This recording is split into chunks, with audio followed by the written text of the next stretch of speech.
Sa mga gusto mag-adjust ng ilaw, mga mataas ng beam, kuha ng mahabang screwdriver. Tapos makikita niyo yung adjuster niya. Yun.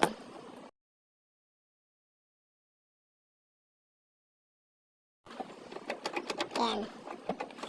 Adjust nyo lang. Kapag pinihit mo siya ng pakanan, bababa yung beam niya. Kapag pinihit mo ng pakaliwa, tataas yung beam niya. Sa akin kasi, mula nung nakuha ko sa casa, nakatingala. Kaya kapag nag-beam ako, pag nag-high beam ako, parang kasosyo ko yung miral ko eh. Taas ang ilaw hanggang puno. Ayan, na-adjust ko na yun sa kanan. Ayan, mas mababa na siya. Ayan, i-adjust ko naman yung sa kaliwa. Meron din sa dito sa kaliwa eh.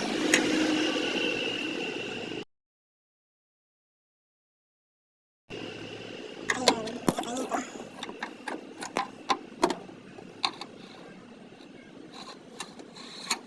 Ayan. Pinitin sa pakanan, pababa. Para bumaba.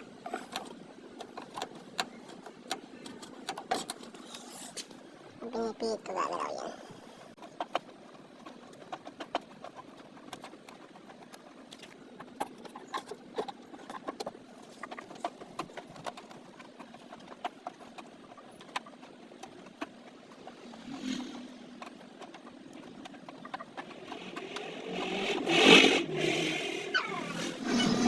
Ayan guys, pantay na. Okay na yan. Kesa kanina.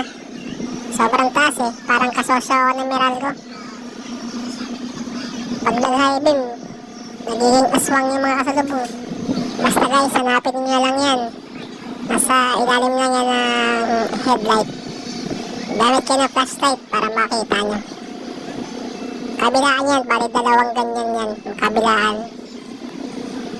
Pag pakanan, pababa yung ilaw. Pag pakaliwa, pataas. Yun lang guys.